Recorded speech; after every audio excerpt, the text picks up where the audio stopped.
Hello everyone, this is Rasik Kumar and you are welcome to the Science Cell classes. Today we are here with another interesting topic, work, energy and power. So let's start. What is work, energy and power? Work हम लोग किसको कहते हैं? जैसे कि मान लीजिए किसी एक ऑब्जेक्ट के ऊपर हम लोग फोर्स अप्लाई करेंगे और वो किसी एक डिस्टेंस तक मूव कर जाता है, मतलब बॉडी डिस्प्लेस कर जाता है, तब हम लोग बोलेंगे कि हमने कुछ वर्क किया। ठीक है, जैसे कि हम एक एग्जांपल लेते हैं। एक हो गया ऑब्जेक्ट इस जगह पे रखा गया है, यहाँ पे आपने फोर्स अप्लाई किया और ये बॉडी यहाँ तक डिस्प्लेस कर गया, तो यहाँ पे डिस्प्लेसमेंट हुआ, ये हो गया डिस्प्लेसमेंट। तभी हम लोग बोलेंगे कि वर्क डन हुआ है। If force applied on any object and the body displaces, then only we can say that work is done, otherwise not. Okay? So work done आपको समझ में आया होगा कि क्या होता है कि जब भी कोई बॉडी के ऊपर फोर्स अप्लाई करते हैं और वो बॉडी डिस्प्लेस करता है। अगर डिस्प्लेसमेंट नहीं होगा तो कोई भी वर्क डन नहीं होगा। सो चलिए हम लोग ये बात कर लेते हैं कि वर्क डन जो है किसके ऊपर डिपेंड करता है। Work done depends on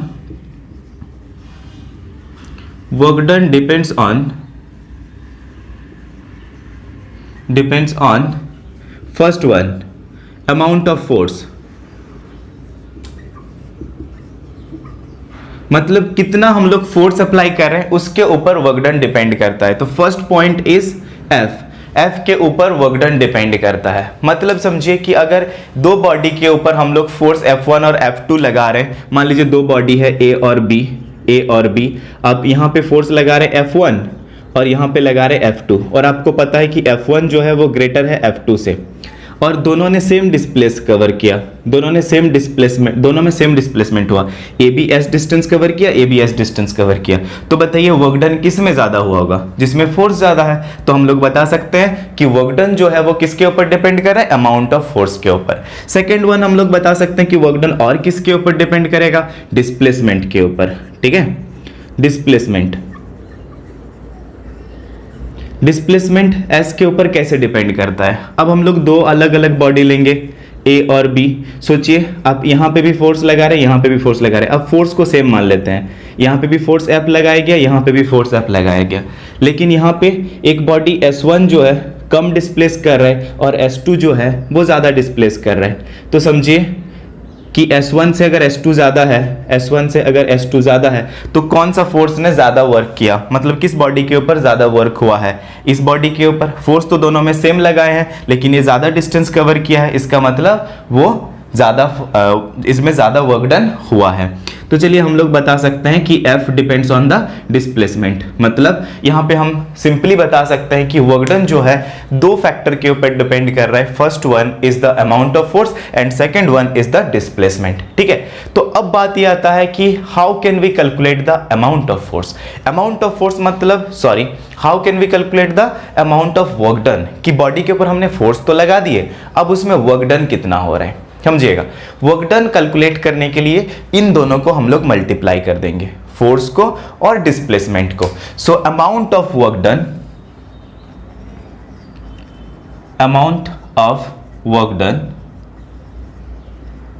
means work done is equals to force into displacement. Displacement को हम लोग S लिखेंगे। ठीक है, तो चलिए यहां पे आपको समझ में आ गया कि दोनों को मल्टीप्लाई कर देने से आपको क्या मिल जाएगा? Amount of work done. So in this way we can calculate the amount of work done. But यहाँ पे भी एक चीज ध्यान रखना है कि फोर्स जिस डायरेक्शन पे हुआ है डिस्प्लेसमेंट भी उसी डायरेक्शन पे हो, तभी हम लोग वर्क डन निकाल सकते हैं दोनों को मल्टीप्लाई करके। मतलब फोर्स जिस डायरेक्शन पे हो रहा है डिस्प्लेसमेंट भी उसी डायरेक्शन पे होना चाहिए, तभी हम बोलेंगे कि उसका वर्क डन जो है F इंटू एस होगा। So work done can be defined as work done by a force is equal to the product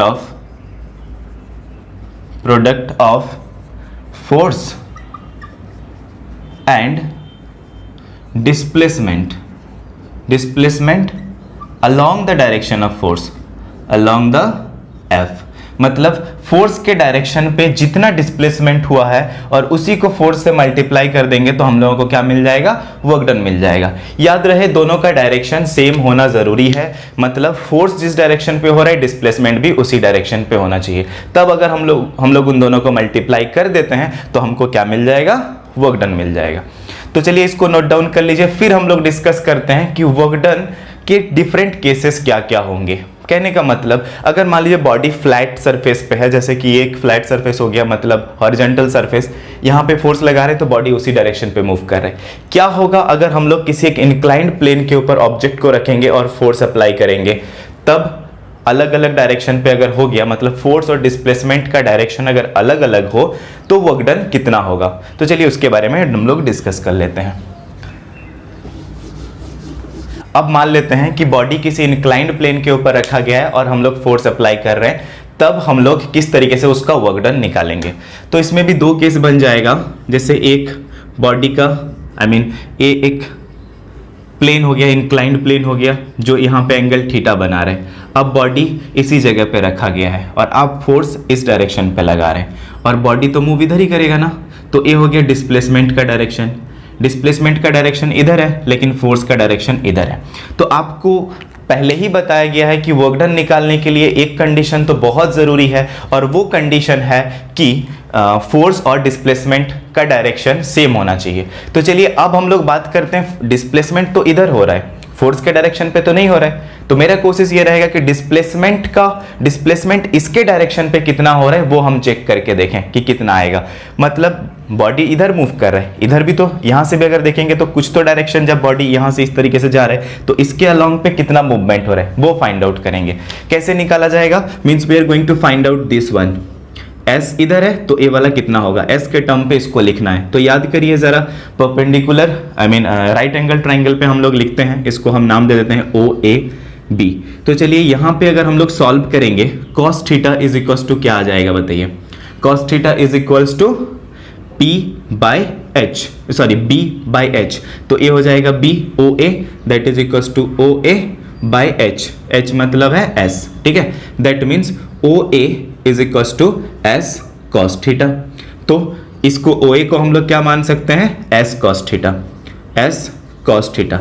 तो अब हमको क्या मिला, अगर ये एस है तो ये एस कॉस थीटा, मतलब ये इसका कंपोनेंट है। तो एस अगर इधर है तो ये एस कॉस थीटा इसका कंपोनेंट हो जाएगा, एक और कंपोनेंट, ठीक है। तो मतलब ये डिस्प्लेसमेंट दो पार्ट में बढ़ जा रहा है, एक इसके तरफ और एक इसके तरफ। इसके तरफ वाला हम लोगों का कोई जरूरत नहीं है परपेंडिकुलर डायरेक्शन वाला, तो ये हो जा रहा है एस कॉस थीटा। तो चलिए अब हम लोग निकालते हैं इसका वर्क डन। तो work done is equal to क्या हो जाएगा, work done is equal to होता है फोर्स इनटू डिस्प्लेसमेंट। तो हम लोग फोर्स क्या निकाले हैं, फोर्स तो एफ ही है, वो तो नहीं बदल रहा है, लेकिन डिस्प्लेसमेंट कितना है भाई, एस कॉस थीटा। तो that is equal to F S cos theta. तो work done is equal to F S cos theta. ये हमारा एक फॉर्मूला मिल गया, लेकिन इसको हम लोग नाम क्या देंगे, इसमें क्या निकाला गया, एस का कंपोनेंट एफ का डायरेक्शन पे। तो चलिए यहाँ पे लिख देंगे, एक खाली बस लिख दिया जा रहा है कि component of this one is the component of S in the direction of F. F के डायरेक्शन पे एस का कंपोनेंट हम लोग निकाले, ठीक है। तो चलिए इसके बारे में तो हम लोग समझ गए। अब अगर मान लीजिए फोर्स का कंपोनेंट डिस्प्लेसमेंट के डायरेक्शन पे भी तो निकाल सकते हैं ना। यहाँ पे हमने डिस्प्लेसमेंट को फोर्स के डायरेक्शन पे निकाले, डिस्प्लेसमेंट का कंपोनेंट निकाले, अभी हम लोग फोर्स का कंपोनेंट निकालेंगे। तो चलिए इसको देखा जाए किस तरीके से सॉल्व कर सकते हैं। ये एक इंक्लाइंड प्लेन हम लोग ले लिए, ठीक है।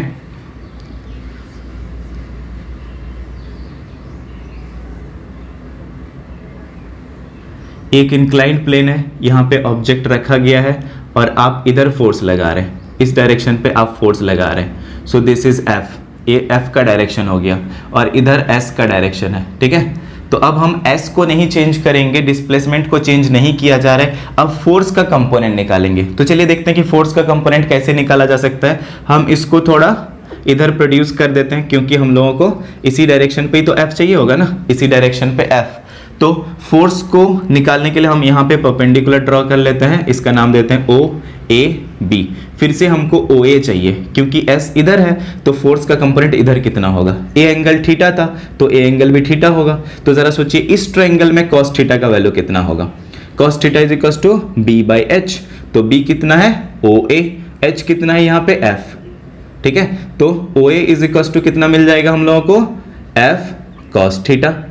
तो यहाँ पे हम लोगों को ओ ए मिल गया, मतलब ये वाला पार्ट हो जा रहा है एफ कॉस थीटा।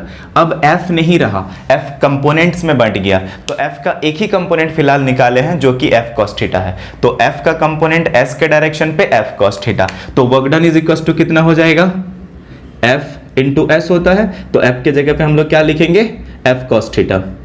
देख सकते हो s के डायरेक्शन पे f का कंपोनेंट कितना है, f cos theta into S, that is equal to fs cos theta. इसमें भी सेम आया, मतलब एक जनरल फार्मूला हो जा रहा है कि अगर आप वर्क डन को किसी एक पर्टिकुलर एंगल पे अप्लाई करते हैं, मतलब सॉरी फोर्स को किसी एक पर्टिकुलर एंगल पे अप्लाई करते हैं डिस्प्लेसमेंट के साथ, मतलब सेम डायरेक्शन पे ना हो, तब हम लोग ये फार्मूला यूज कर सकते हैं। दोनों ही सेम है, ये component of force in the direction of displacement, ठीक है। अब हम लोग चलेंगे work done by a force अलग अलग तरीके से कैसे निकाला जाएगा, मतलब अलग अलग केस फाइंड आउट करेंगे कि एंगल का वैल्यू चेंज होगा तो वर्क डन कितना आएगा, ठीक है। तो चलिए उसको भी देख लिया जाए। जैसे कि अगर आप यहां पे नोट डाउन करना चाहते हैं तो वीडियो कहीं पे भी पॉज करके लिख सकते हैं, ठीक है। तो चलिए हम लोग यहाँ पे 3 केस बनाते हैं। जैसे कि पहला केस में हम लोग लिखेंगे यहाँ पे कि सेम डायरेक्शन पे होगा और यहाँ पे एंगल दोनों में हम लोग चेंज करेंगे, ठीक है। तो केस वन यहां पे क्या देखा जाएगा, if f is in the same direction of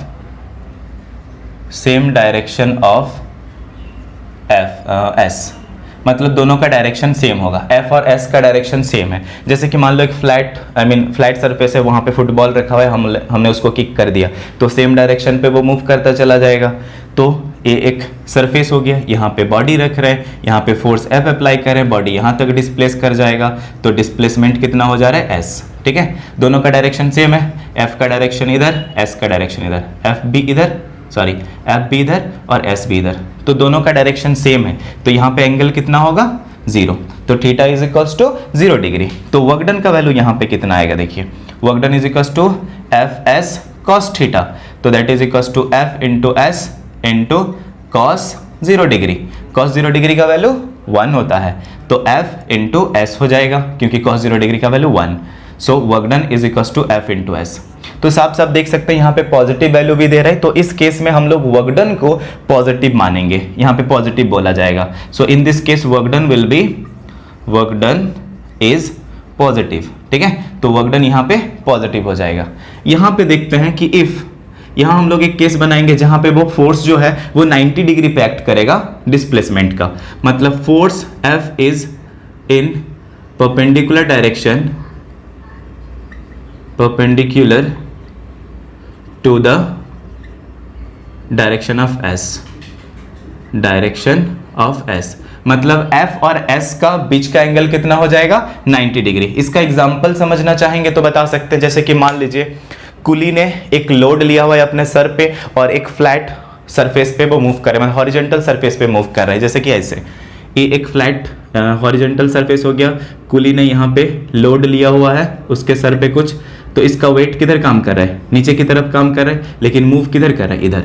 तो ए एफ का direction, weight is the force here, और ये डिस्प्लेसमेंट, तो दोनों के बीच का एंगल कितना है 90 डिग्री, ठीक है। और भी एग्जांपल ले सकते हैं, अगर कोई बॉडी सर्कुलर पाथ में मूव कर रहा है, ठीक है ना, तो यहाँ पे अगर देखा जाए फोर्स का और डिस्प्लेसमेंट का डायरेक्शन किधर होगा, तो सेंट्रीपिटल फोर्स अंदर की तरफ काम करता है। सेंट्रीपिटल फोर्स अगर नहीं समझ में आ रहा होगा तो इससे पहले वाला वीडियो जाके आप देख सकते हैं, ठीक है। हम इसका डिस्क्रिप्शन पे लिंक भी दे देंगे। और अगर मान लीजिए इस डायरेक्शन पे मूव कर रहा है, ये उसका एंटी क्लॉकवाइज डायरेक्शन पे मूव कर रहा है, तो ये हमेशा परपेंडिकुलर डायरेक्शन पे काम करता है, ये एफ का डायरेक्शन और डिस्प्लेसमेंट इधर, तो ये दोनों के बीच का एंगल भी 90 डिग्री। तो इस केस में थीटा जो है 90 डिग्री हो रहा है, तो work done is equal to क्या हो जाएगा, F S cos 90 degree.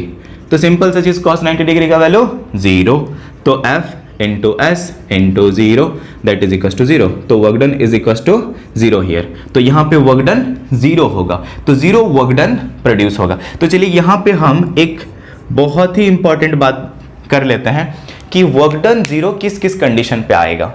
Video का स्टार्टिंग में मैंने बताया था कि अगर किसी बॉडी के ऊपर हम लोग फोर्स लगा रहे हैं और कोई भी डिस्प्लेसमेंट नहीं हो रहा है, if there is no displacement occur after applying the force in the body then we can say that there is no work done takes place. Okay, तो अब अगर हम लोग बात करेंगे कि अगर फोर्स और डिस्प्लेसमेंट का डायरेक्शन 90 डिग्री में होगा तब भी कोई वर्क डन यहाँ पे नहीं होगा। तो दो कंडीशन बनेगा। फर्स्ट वन, इफ यहाँ पे लिखा जा रहा है conditions for zero work done, conditions for zero work done. ठीक है, तो जीरो वर्क डन के लिए क्या कंडीशन होगा? तो फर्स्ट कंडीशन ये होगा if displacement is equal to zero, मतलब वहां पे कोई डिस्प्लेसमेंट अगर ना हुआ हो। सेकेंड वन हम लोग क्या लिख सकते हैं कि if F is in perpendicular direction to the direction of S, मतलब फोर्स और डिस्प्लेसमेंट के बीच का डायरेक्शन अगर 90 डिग्री हो, तो मतलब F is perpendicular to S, दोनों के बीच का एंगल अगर 90 डिग्री हो तो हम लोग क्या बोलेंगे कि जीरो वर्क डन होगा, मतलब theta is equal to 0 degree. ठीक है, ये हो गया जीरो वर्क डन का कुछ रूल्स। अब हम लोग पढ़ेंगे कि अगर मान लीजिए एंगल को और थोड़ा चेंज करें जस्ट ऑपोजिट डायरेक्शन पे, मतलब क्या है, हम फोर्स इस डायरेक्शन पे अप्लाई करें, बॉडी इधर मूव करेगा, हम फोर्स को ऊपर तरफ लगाएंगे, बॉडी नीचे मूव करेगा। कैसे? एक एग्जांपल ले लेते हैं, जैसे कि मान लो एक स्टोन को ऊपर तरफ थ्रो किया हमने, तो स्टोन का वेट नीचे की तरफ काम करे, बॉडी ऊपर की तरफ जा रहा है, डायरेक्शन जस्ट ऑपोजिट। तो इस केस में क्या होगा देखिएगा, यहां पे हम लोग बोलेंगे F is in the opposite direction of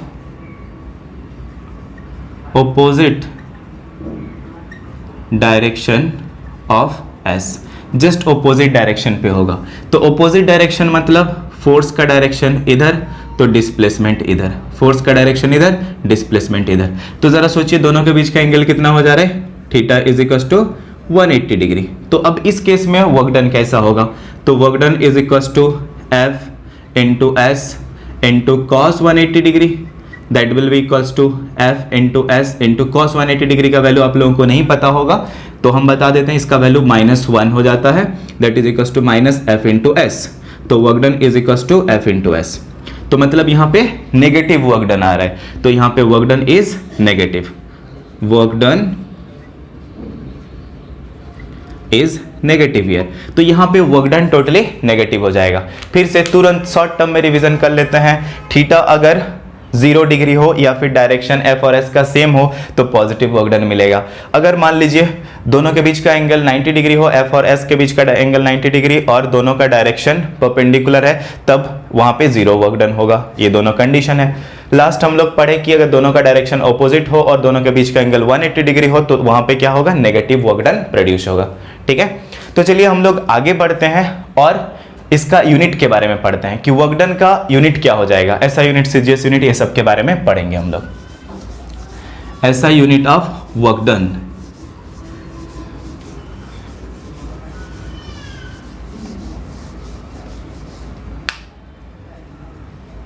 unit of work done, units of work done.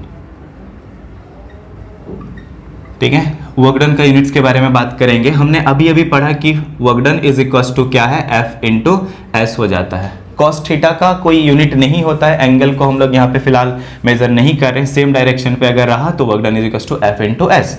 तो हम लोग बात करते हैं इसका यूनिट, जब निकालेंगे दोनों का यूनिट निकाल लेंगे। तो ऐसा यूनिट का बात करते हैं, तो ऐसा unit of work done is, force का क्या हो जाता है, न्यूटन, इनटू डिस्प्लेसमेंट का क्या हो जाता है, मीटर। तो न्यूटन मीटर इज द ऐसा यूनिट। बट 1 न्यूटन, अगर मान लीजिए फोर्स 1 न्यूटन लेंगे और डिस्प्लेसमेंट को लिखेंगे 1 मीटर है, मतलब किसी बॉडी के ऊपर हमने 1 न्यूटन फोर्स लगाया और उसने 1 मीटर डिस्प्लेस कर गया, तो उसका जो टोटल वर्क डन होगा वो कितना के बराबर हो जाएगा, 1 जूल के बराबर हो जाएगा। ठीक है, इसको 1 जूल बोला जाता है, that is equal to 1 J ऐसे लिखा जाएगा। ठीक है, मतलब 1 newton metre is equal to 1 joule. तो this is the SI unit of work done. ठीक है, तो ऐसा यूनिट वर्क डन का जूल हो गया। अब इसका सीजीएस यूनिट के बारे में बात करते हैं ना। CGS unit of work done क्या हो जाएगा, एफ का हो जाता है क्या, डाइन, ठीक है, और डिस्प्लेसमेंट का हो जाएगा सेंटीमीटर। सीजीएस मतलब सेंटीमीटर ग्राम एंड सेकंड, तो डाइन सेंटीमीटर हो जाएगा।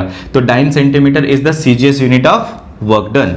तो ये हो गया हम लोगों का सीजीएस यूनिट। अब इन दोनों में क्या रिलेशन होगा। अच्छा, अगर मान लीजिए हम लोग किसी बॉडी के ऊपर 1 डाइन फोर्स लगाए और इसने 1 सेंटीमीटर डिस्प्लेस किया, तो इसका टोटल वर्क डन कितना के बराबर होगा। इसको कंसीडर किया जाता है 1 ERG, मतलब इसका जो भी वैल्यू आएगा उसको 1 ERG डिनोट करेंगे। तो ये हो गया हमारा सीजीएस यूनिट। तो चलिए इसको और अच्छे से देखते हैं और इसका यूनिट के बारे में बात करते हैं, रिलेशन के बारे में। सो रिलेशन बिटवीन ये काफी पूछा जाता है ना, relation between SI and CGS unit of work done.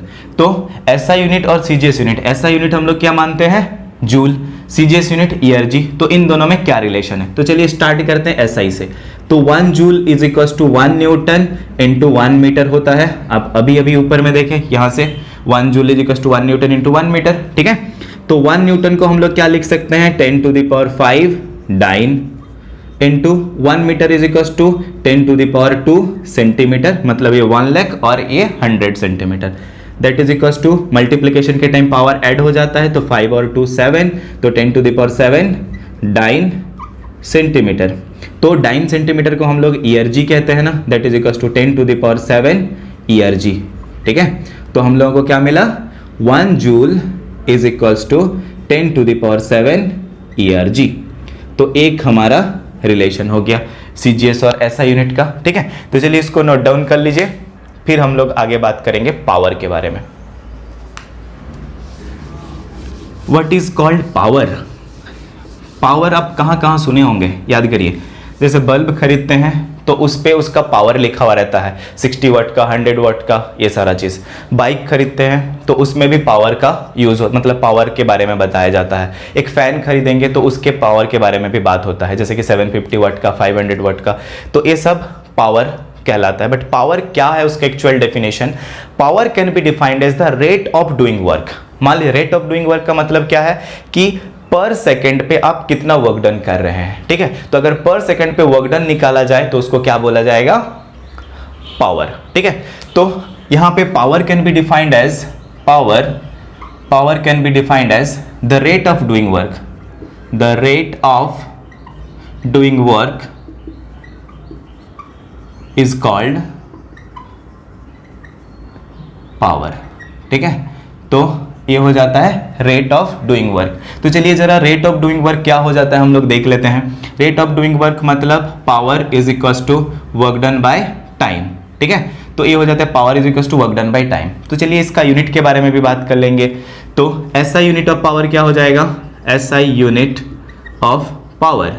तो पावर का SI यूनिट क्या हो जाएगा, वाट का, वर्क डन का क्या हो जाता है, जूल, और इसका क्या हो जाएगा, टाइम का second. So that is equal two joule पर सेकंड, ठीक है ना, जूल पर सेकंड। अब इस 1 जूल, अगर मान लीजिए किसी बॉडी ने वर्क डन कितना किया, 1 जूल, कितना टाइम लगाया, 1 सेकंड। अगर कोई बॉडी 1 सेकंड में 1 जूल काम करता है, मतलब 1 joule work is done in 1 second, then the power will be equals to 1 watt, 1 watt के बराबर होगा। मतलब जूल पर सेकंड को हम लोग वाट से रिप्रेजेंट करते हैं, ठीक है। मतलब joule, 1 joule second minus 1 is called 1 वाट, इसको 1 वाट माना जाता है, ठीक है।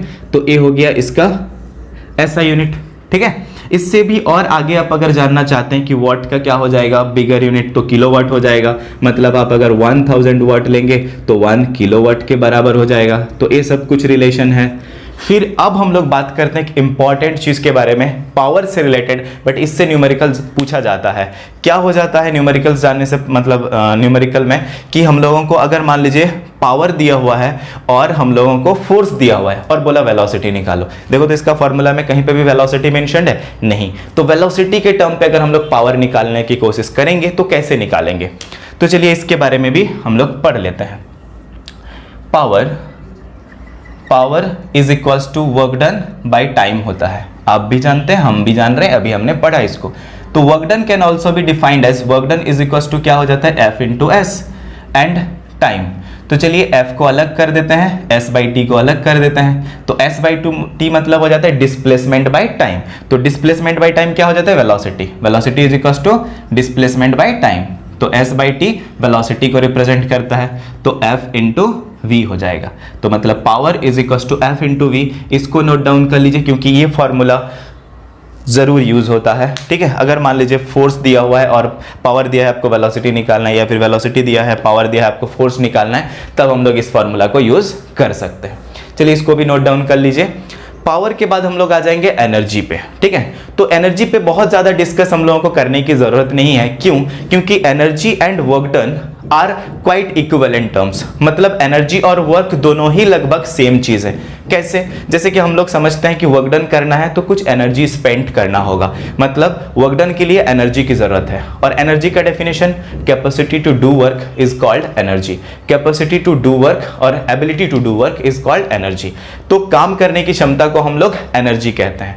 तो जो वर्क डन का यूनिट होगा वही एनर्जी का यूनिट हो जाएगा, ठीक है। तो ज्यादा कुछ खास हम लोगों को यहाँ पे एनर्जी के बारे में पढ़ने को नहीं मिलेगा। लेकिन हम लोग नेक्स्ट वीडियो में जब एनर्जी के बारे में और डिटेल में जाएंगे, जैसे कि kinetic energy, potential energy, mechanical energy, light energy, wind energy, ये सारा चीज के बारे में डिफाइन करेंगे, तब हम लोग एनर्जी के बारे में और डीपली पढ़ेंगे। फिलहाल हम लोग इसी चीज को पढ़ेंगे, ठीक है। अब चलिए कुछ न्यूमेरिकल सॉल्व करते हैं, ठीक है। तो चलिए यहाँ पे कुछ न्यूमेरिकल हम लोग लिए हैं, इसको सॉल्व करके देखा जाए। तो फर्स्ट क्वेश्चन ये है कि a boy of mass 40 kg climbs up the stairs and reaches to the roof at a height of 8 metre in 5 second. मतलब वो ऊपर चढ़ के 8 मीटर हाइट तक वो चढ़ता है, कितना टाइम लगता है उसको, 5 सेकेंड्स, ठीक है। तो 8 मीटर का हाइट 5 सेकेंड पे वो मतलब चढ़ जाता है।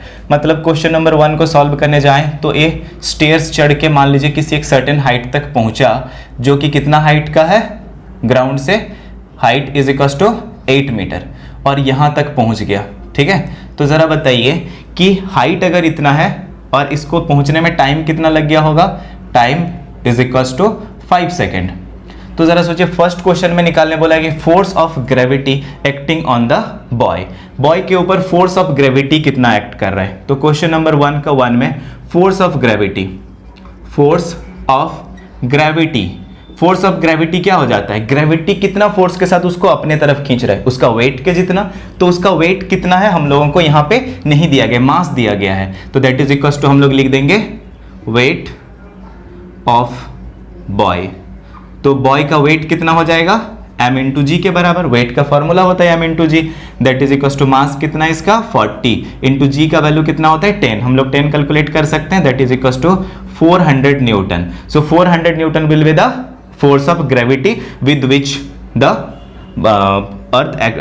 with which earth is attracting the boy towards itself.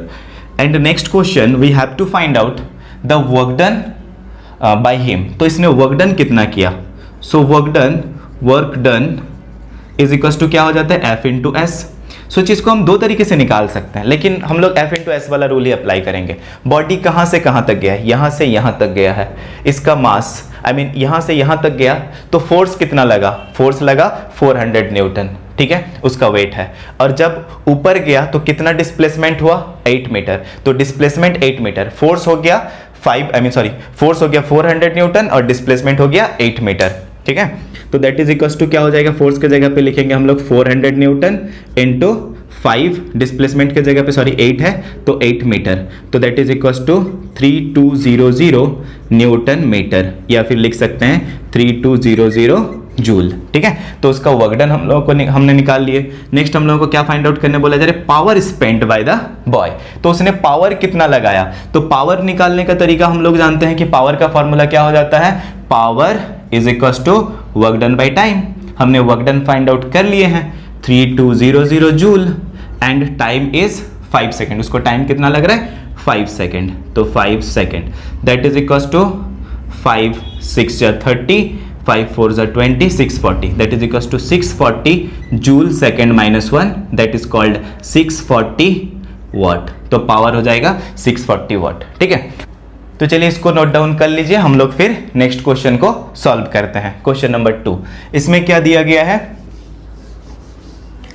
When an ox can apply a maximum force of 100 Newton. एक ऑक्स है जो कि 100 न्यूटन का फोर्स अप्लाई कर रहा है, मैक्सिमम फोर्स, इससे ज्यादा फोर्स वो नहीं लगा सकता। It is taking part in a cart race, sorry car race नहीं, कार्ट रेस, ऑक्स कैसे कार रेस करेगा, तो cart race it is and is able to pull the cart at a constant speed of 30 metre per second. ठीक है, तो मतलब वो force कितना लगा सकते हैं, 1000 न्यूटन। और जब वो कार्ट को खींच रहा है तो कार्ट का जो मैक्सिमम स्पीड है, मतलब कांस्टेंट स्पीड के साथ वो मूव खींच पा रहा है, तो वो है 30 metre per second while making it's best effort. मतलब वो अपना पूरी ताकत लगाने के बाद भी इसी रेट से वो खींच पा रहा है, इतना फोर्स लगा के। तो आपको पावर निकालना है। हम बोले थे ना कि इससे एक न्यूमेरिकल रहेगा ही, तो हम एक न्यूमेरिकल इससे भी बना दिए। तो फर्स्ट क्वेश्चन पे अगर देखा, सेकंड वन में एक कार्ट है, ठीक है, तो चलिए एक छोटा सा कार्ट बना लेते हैं, इसको ऑक्स खींच रहा है, तो चलिए एक छोटा सा ऑक्स बनाएंगे। ठीक है, तो अब सोचिए कि ये इधर अगर मूव करता है तो इसका स्पीड, फोर्स कितना लगा रहा है, F = 1000 न्यूटन, और इस पे बोला जा रहा है कि स्पीड कितना आ रहा है, velocity, that is equals to 30 metre per second. ठीक है, तो अब बताइए कि यहां पे पावर कैसे निकाला जाएगा। डायरेक्ट फॉर्मूला हम लोग पढ़े थे कि पावर इज इक्वल्स टू क्या हो जाता है, फोर्स इनटू वेलोसिटी।